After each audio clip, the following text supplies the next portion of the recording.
ಕಳೆದ 26ನೇ ತಾರೀಕು ಅಕ್ರಮವಾಗಿ ಕಸಾಯಿಖಾನೆಗೆ ಸಾಗಿಸುವಂತಹ ಗೋವುಗಳನ್ನು ನಮ್ಮ ಶಿವಸೇನಾ ಪಕ್ಷದ ಕಾರ್ಯಕರ್ತರು ತಡೆದಿದ್ದಕ್ಕಾಗಿ ದೊಣ್ಣೆಗಳನ್ನು ತೆಗೆದುಕೊಂಡು ನಮ್ಮ ಕಾರ್ಯಕರ್ತರ ಮೇಲೆ ಮಾರಣಾಂತಿಕವಾಗಿ ಹಲ್ಲೆ ಮಾಡಿದ್ದಾರೆ. ದುರಂತ ಅಂದರೆ ಪೊಲೀಸರು ಬರೋದಕ್ಕಿಂತ ಮುಂಚೆನೇ ಲಾರಿಯನ್ನ ಅಲ್ಲಿಂದ ತೆಗೆದುಕೊಂಡು ಕಸಾಯಿಖಾನೆಗೆ ತೆಗೆದುಕೊಂಡು ಹೋಗಿದ್ದಾರೆ. ಅತ್ಯಂತ ಖಂಡನೀಯವಾಗಿರುವಂಥದ್ದು.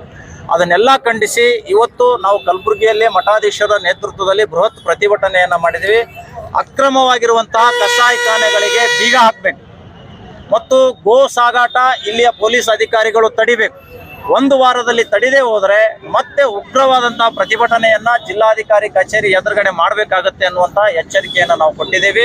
ಪ್ರತಿ ಹಂತದಲ್ಲಿಯೂ ಕೂಡ ಹಿಂದೂ ಕಾರ್ಯಕರ್ತರ ಮೇಲೆ ಕಟುಕರಿಂದ ಗೋ ಹತ್ಯೆ ಮಾಡುವವರಿಂದ ಹಲ್ಲೆ ಆಗ್ತಾ ಇದೆ.